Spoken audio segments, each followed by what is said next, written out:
الحمدللہ والصلاة والسلام علی رسول اللہ وعلی آلہ وصحبہ اجمعین، اما بعد۔ اعوذ باللہ من الشیطان الرجیم، بسم اللہ الرحمن الرحیم۔ رب اشرح لی صدری ویسر لی امری واحلل عقدۃ من لسانی یفقہوا قولی۔ حاضرین محفل، میں آپ کی میزبان امیمہ ارشد آپ سبھی کا اس ایمان افروز اجلاس میں دل کی گہرائیوں کے ساتھ خیر مقدم کرتی ہوں۔ السلام علیکم ورحمۃ اللہ وبرکاتہ۔ سب سے پہلے میں اپنی آج کی دونوں اسپیکرز کو اسٹیج پر دعوت دیتی ہوں۔ آج کی دونوں اسپیکر سے میں گزارش کرتی ہوں کہ وہ اسٹیج پر تشریف لائیں۔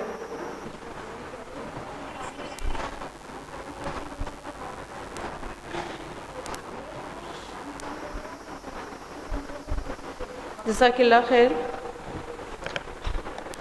اللہ کی رحمت و برکت، فضل و کرم کے طالب ہم انسان بنا رب العزت کی مدد کے کچھ بھی نہیں۔ تو آئیے ہم اس سیمینار کی شروعات قرآن پاک کی تلاوت کے ساتھ کرتے ہیں، جس کے لیے میں سسٹر سمرین کو دعوت دیتی ہوں کہ وہ اسٹیج پر آ کر تلاوت قرآن پاک سے اس جلسے کا آغاز کریں۔ سسٹر سمرین۔ السلام علیکم ورحمۃ اللہ وبرکاتہ۔ اعوذ باللہ من الشیطان الرجیم، بسم اللہ الرحمن الرحیم۔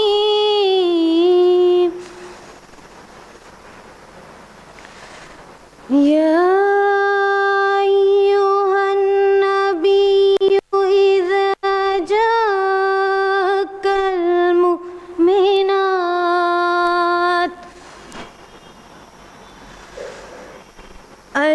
المؤمنات يبايعنك على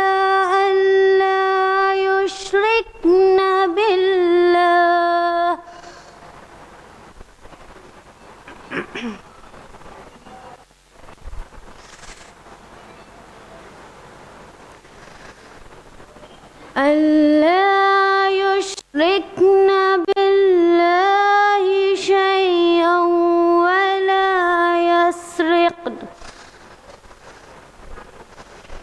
ولا يسرقن ولا يزنين ولا يقتلن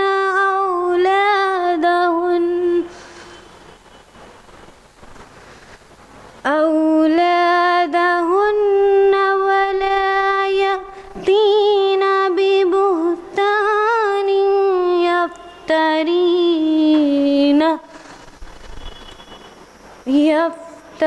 يفترينه بين أيديهن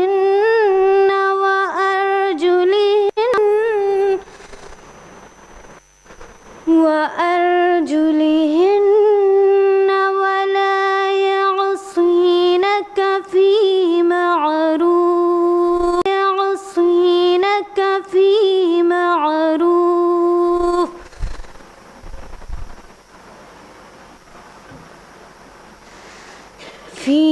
معروف فبايعهن واستغفر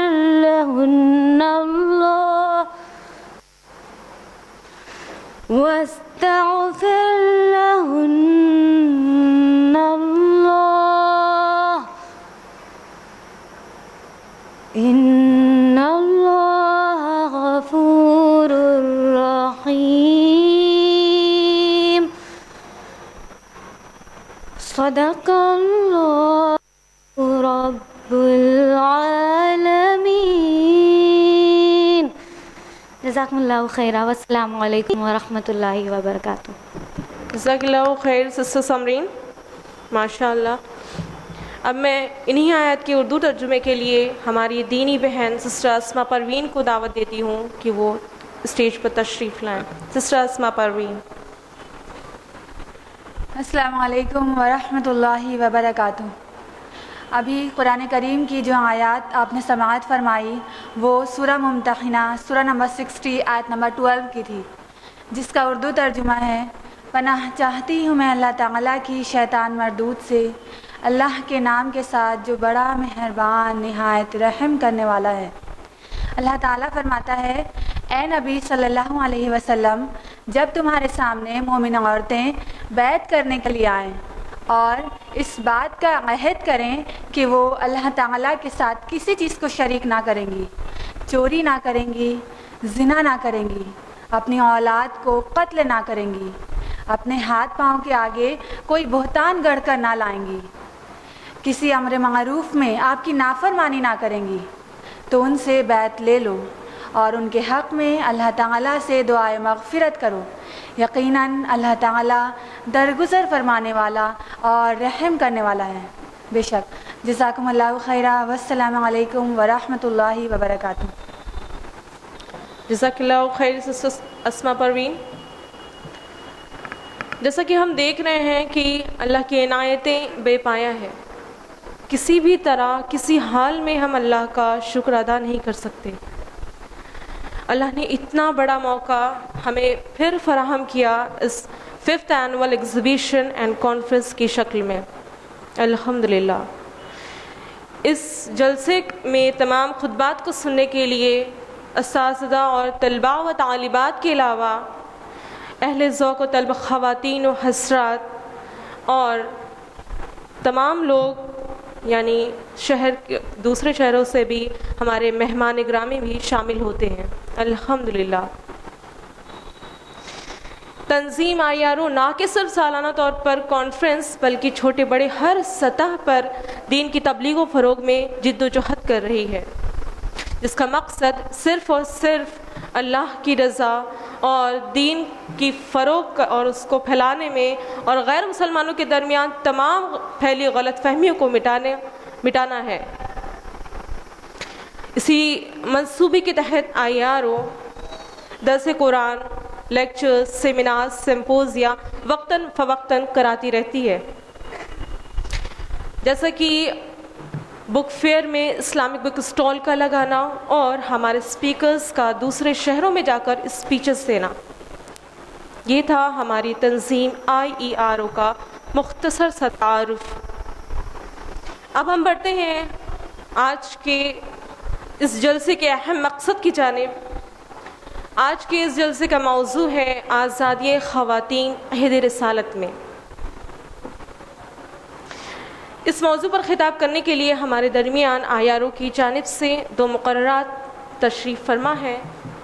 انشاءاللہ تعالی ہم خواتین جانیں گے آج اپنی پوزیشن عہد رسالت سے پہلے اور عہد رسالت کے بعد۔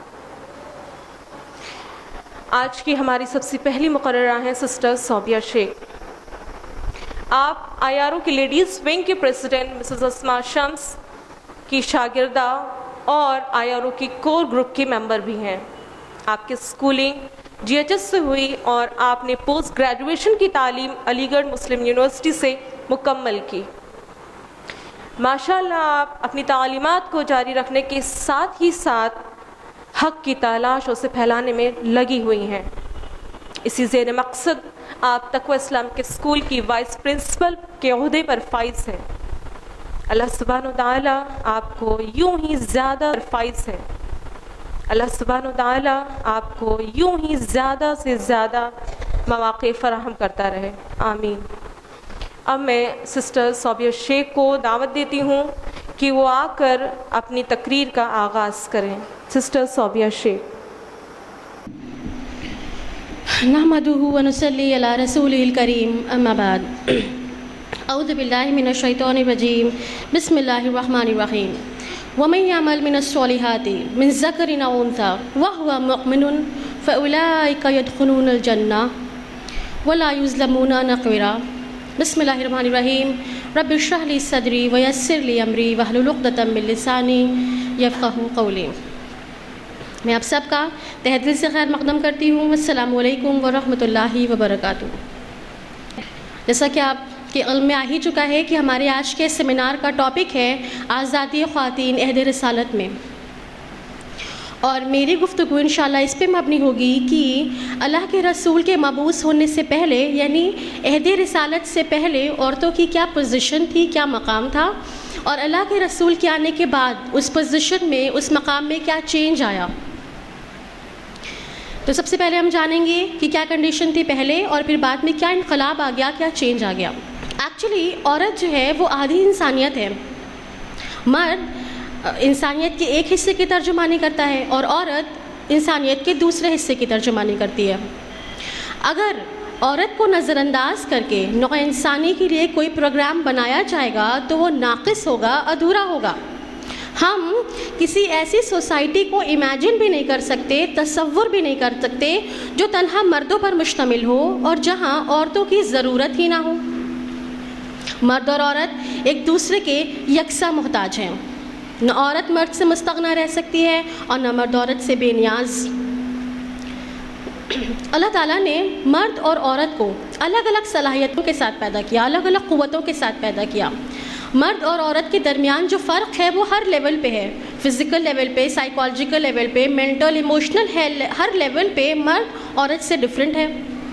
لیکن ایک حقیقت یہ بھی ہے، ایک افسوسناک حقیقت کہہ لیجئے، کہ مرد اور عورت کے درمیان جو صلاحیتوں اور جو قوتوں میں فرق ہے نا، اس کو عزت و ذلت کا معیار بنا لیا گیا، کیونکہ مرد زیادہ طاقت رکھتا ہے اور وہ کئی ایسے کام بآسانی کر سکتا ہے جو عورت کے لیے مشکل ہیں، تو یہ مان لیا گیا کہ مرد بہتر ہے، مرد سپیریئر ہے اور عورت انفیریئر ہے، اس کے زیر دست ہے، اس سے بہت کمزور ہے۔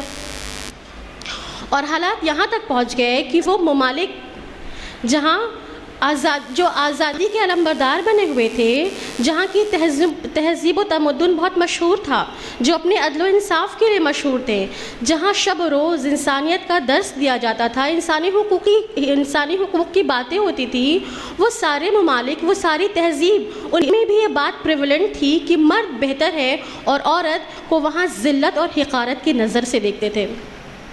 یہ ہو گیا کہ مرد کو ہر طرح کی آزادی دی، ہر طرح کی فریڈم دی، ہر طرح کا حق دیا، سب کچھ، اور عورتوں کو ہر حق سے، ہر فریڈم سے محروم کر دیا گیا۔ تو آئیے اس کو ڈیٹیل میں جانتے ہیں کہ ایکچولی ہوا کیا۔ سب سے پہلے ہم بات کریں گے گریس کی، یعنی یونان کی۔ بہت بہت پرانی ایک سویلائزیشن تھی، گریک سویلائزیشن۔